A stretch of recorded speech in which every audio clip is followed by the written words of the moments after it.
Willow Creek was a small, tranquil town where everyone knew each other. In the cozy Miller household, life was about to change irreversibly. Sarah Miller was in the kitchen preparing dinner when the phone rang. She answered, expecting her friend Lisa, but the voice on the other end was Dr. Harper's with a grave and serious tone. "Sarah, can you and Jack come to the hospital now? We need to discuss the test results." Sarah's heart raced. She called Jack, who was in the bedroom, and together they went to the hospital. The waiting room felt cold and distant as they awaited Dr. Harper's arrival. When she finally appeared, the doctor's face revealed the gravity of the situation. "Sarah, Jack, please come in," said Dr. Harper, leading them to a small consultation room. She closed the door and sat down, taking a deep breath before beginning. "Jack, the results of your test showed something very serious. You have a rare terminal illness called progressive neurological degeneration syndrome. It's a highly aggressive condition, and unfortunately, there's no cure." Sarah felt like the ground was opening beneath her feet. Jack, always strong and resilient, seemed like a shadow of himself. He squeezed Sarah's hand, trying to be the rock he always was, but the pain in his eyes was unmistakable. "How much time do I have, doctor?" Jack asked, his voice trembling. "It's hard to say for sure, but without treatment it could be a matter of months," Dr. Harper replied, with a look of profound compassion. As they left the hospital, the silence between them was deafening. Noah, only 8 years old, and Emily, 15, were at home with their grandmother. Sarah wondered how she would tell them, how she would explain that the father they adored was dying. Arriving home, Sarah called the children into the living room. Jack sat in the armchair, looking at the family photos scattered around the room.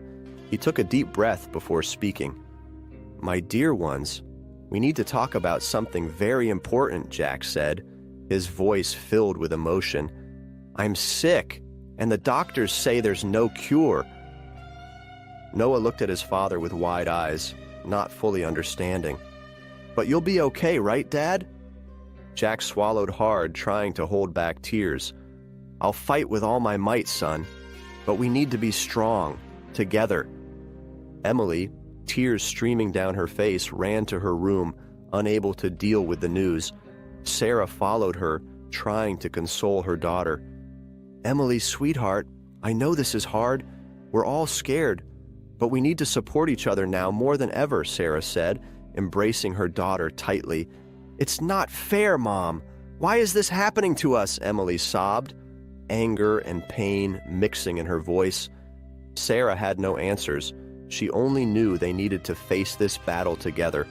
Silent tears streamed down her face as she looked at a family photo, remembering the happy moments and wondering how they could survive without Jack. The overwhelming responsibility weighed on her shoulders, knowing she needed to be strong for everyone. The first night after the diagnosis was an endless nightmare. Sarah and Jack stayed awake, holding each other, fearing what the future held. Jack tried to comfort her, whispering promises that he would fight until his last breath. "I love you, Sarah. We'll get through this together," he murmured, as she cried in his arms. That night, Sarah made a silent promise to herself. She would do everything in her power to save Jack and keep the family together no matter the cost. The weeks following Jack's diagnosis were a whirlwind of medical consultations and expensive procedures. Sarah spent hours at the hospital trying to comprehend the complex experimental treatments that could give Jack a fighting chance. Each new hospital visit seemed more disheartening than the last. One Thursday afternoon, Sarah met with the hospital administrator, Mr. Perkins. He was a middle-aged man with a cold, calculating gaze, showing no compassion as he explained the astronomical costs of the treatments. "Mrs. Miller, the medications and experimental treatments your husband needs aren't covered by insurance. The total cost would be around $500,000 with no guarantees of success," he said, devoid of any emotion. Sarah felt a lump in her throat, struggling not to cry in front of the man who seemed indifferent to her family's pain. We don't have that kind of money. What are we supposed to do?" Mr. Perkins just shrugged. "There are financing options and loans, but you should be aware of the risks. It's a significant sum." Desperate, Sarah mortgaged the house she and Jack had built with so much love and effort. The bank manager, a man named Mr. Collins, got straight to the point, making it clear that the chances of keeping the house were slim if they couldn't pay. "Mrs. Miller, I understand this is a difficult decision, but you need to be prepared for the consequences. If you can't pay, you'll lose the house," he said, signing the papers with a finality. At school, Noah was facing his own hell. Bullying became a daily torment. The cruel boys made cruel jokes about his father's illness, calling him an orphan in training. Noah, who had always been a cheerful boy, became withdrawn and vulnerable. One day, after another round of taunts, he came home with swollen eyes from crying. "Mom, why are they so mean to me? I didn't do anything wrong," Noah said, sobbing. Sarah hugged her son tightly, trying to convey some comfort. "I know, sweetheart. People can be cruel when they don't understand others' pain, but we'll overcome this together." Meanwhile, Emily, who had always been an exemplary girl, started rebelling. She skipped classes and got into trouble, believing that her father's situation was a divine punishment.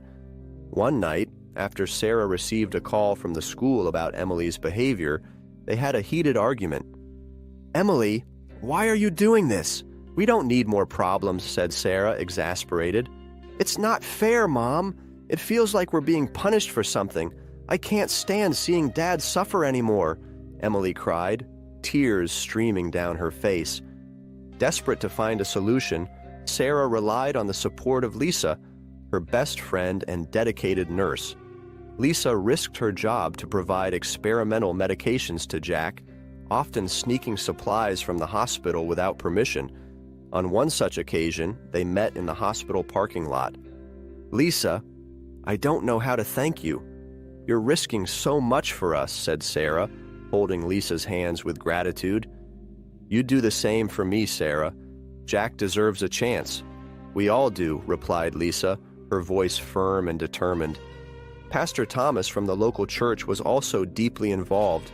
He led a fervent prayer chain, uniting the entire community in a spiritual battle for Jack's life. Every Sunday, the church was packed with people of all ages, praying and singing hymns of hope. But even Thomas's faith was shaken when his own daughter, Sophie, fell mysteriously ill. He found himself questioning his own spiritual path, but he continued to lead the prayers, believing that God had a greater purpose. The daily challenges seemed endless, but Sarah refused to give up. Amidst the chaos and pain, she found strength in those around her and, above all, in the hope that a miracle could still happen. Each day, Jack grew weaker, and the pressure on Sarah intensified. On a cold winter morning, as she prepared for yet another exhausting day, Sarah received a phone call that could change everything. "Sarah Miller, this is Mrs. Thompson from Jackson Pharmaceuticals. We have a job opportunity at our Denver branch that could be perfect for you. The salary and benefits are substantial," said the voice on the other end of the line. Sarah almost dropped the phone. A job in Denver would mean financial stability they desperately needed, but it would also mean leaving Jack behind in his final moments. She thanked Mrs. Thompson and promised to consider the offer. That night, Sarah sat beside Jack, watching him sleep. He looked so fragile, so different from the strong man she knew. Silent tears streamed down her face as she pondered over the job offer. "I can't leave you, Jack," she whispered, gripping his hand tightly. "But how will I save our family without this opportunity?" As she wrestled with this impossible decision, Sarah began having disturbing visions in her dreams. One night, she dreamed of an angelic figure enveloped in a bright light, whispering words of comfort and guidance. "Sarah, you are not alone. Believe in the power of love and faith," said the figure, its voice echoing in the depths of Sarah's mind. Sarah woke up drenched in sweat, feeling a strange mix of peace and fear. She decided to visit Pastor Thomas for advice. In the church, she found Thomas kneeling, praying silently. "Pastor Thomas, I need your guidance. I've received a job offer in Denver, but it would mean leaving Jack here," Sarah said, her voice choked with emotion. Thomas looked at her with understanding eyes. "Sarah, sometimes God puts us in difficult situations to test our faith and strength. You must follow your heart and trust that, regardless of your decision, God will be with you." Meanwhile, Emily was discovering something that could change everything. Ever since she found Jack's guitar stored in the attic, she began playing, finding solace in music.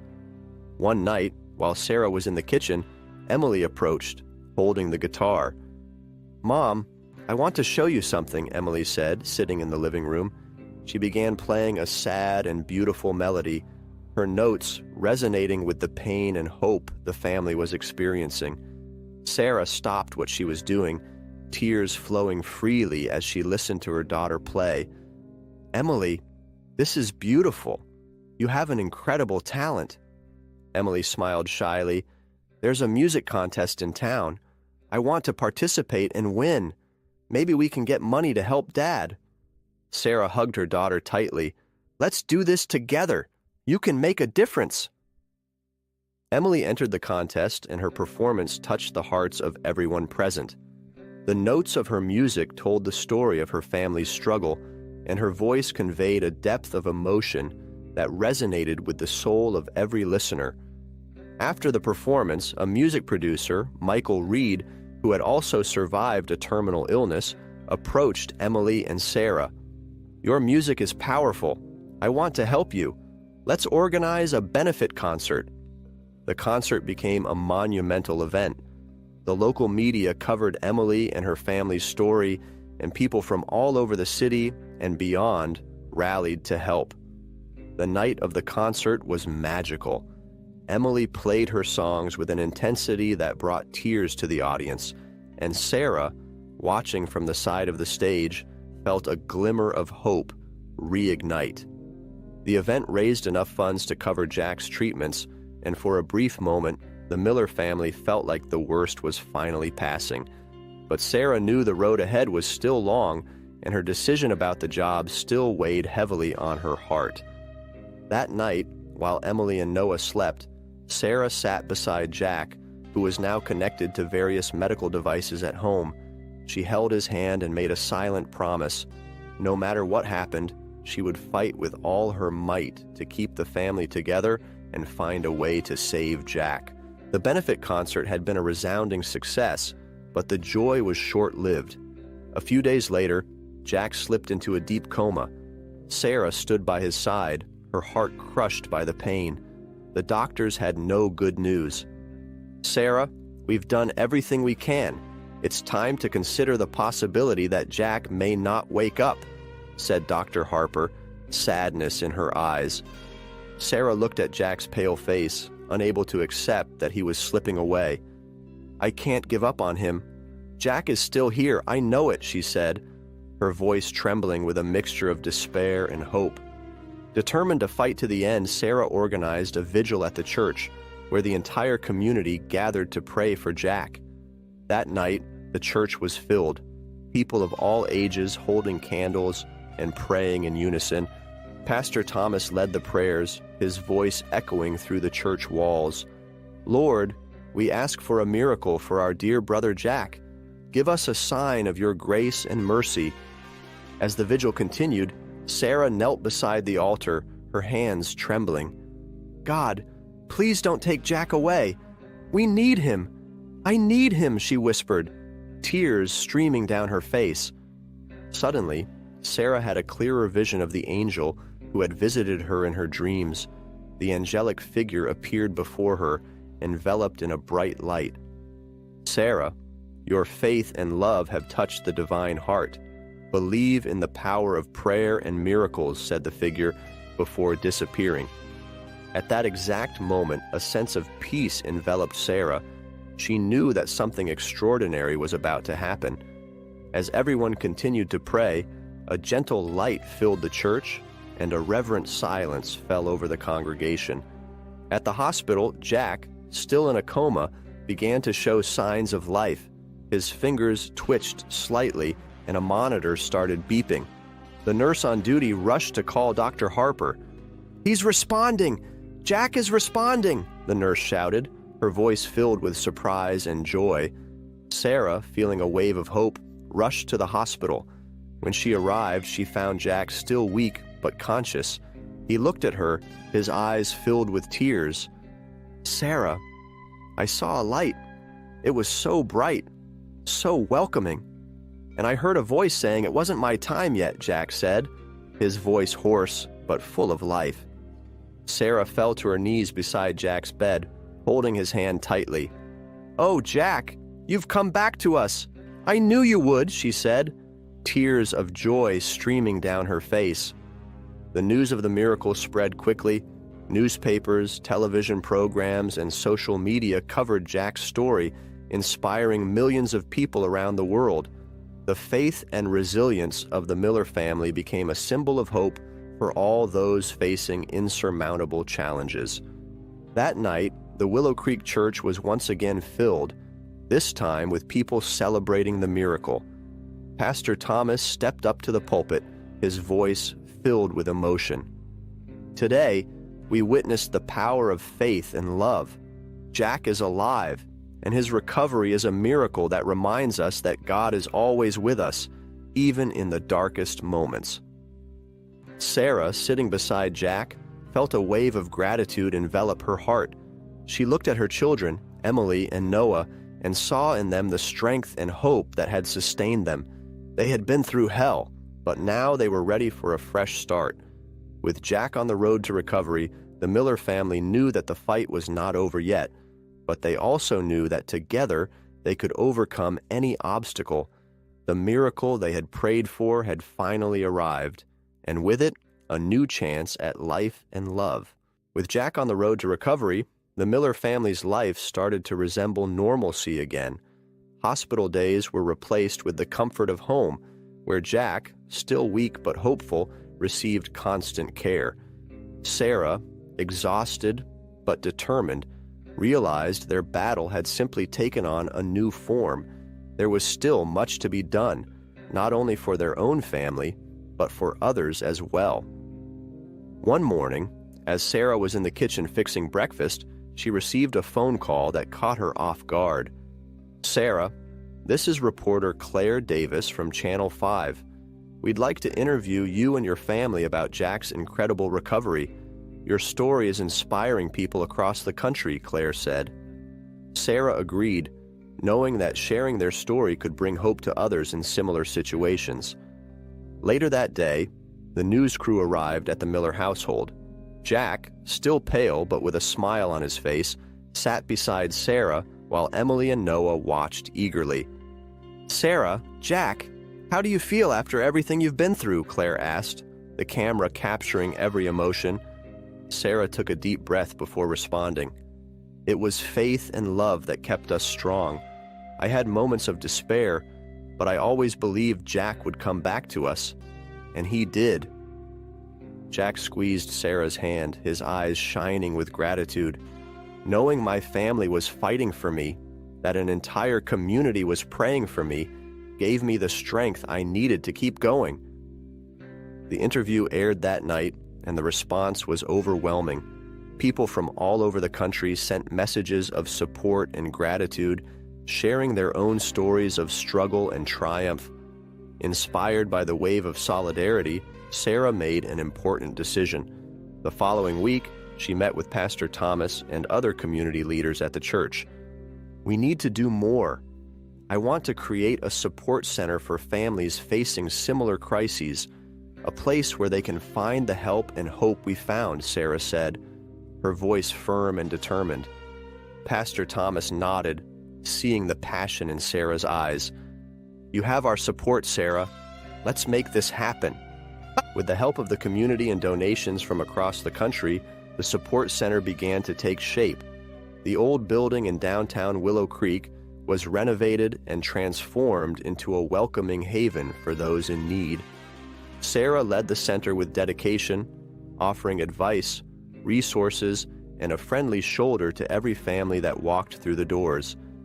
Emily, touched by her father's experience and miracle, began organizing regular benefit concerts to raise funds for the center.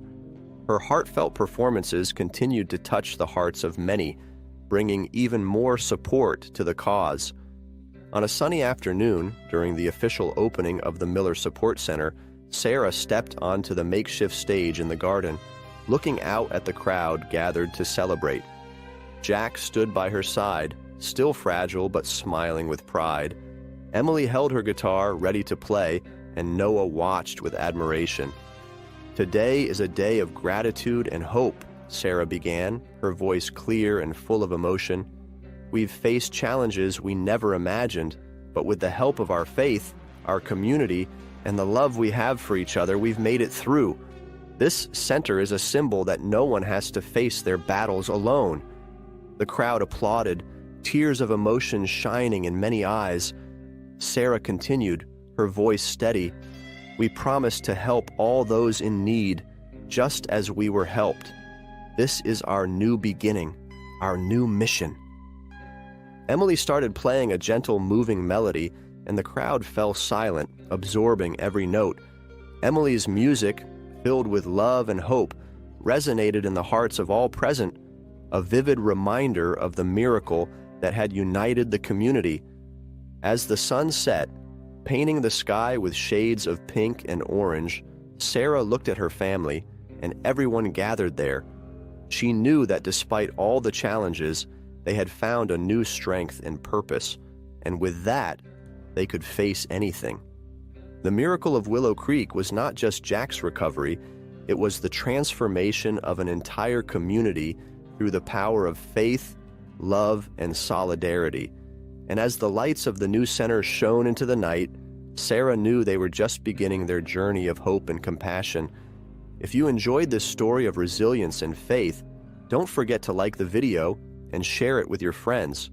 Leave your comments below, letting us know what you thought and how you would handle a situation like this.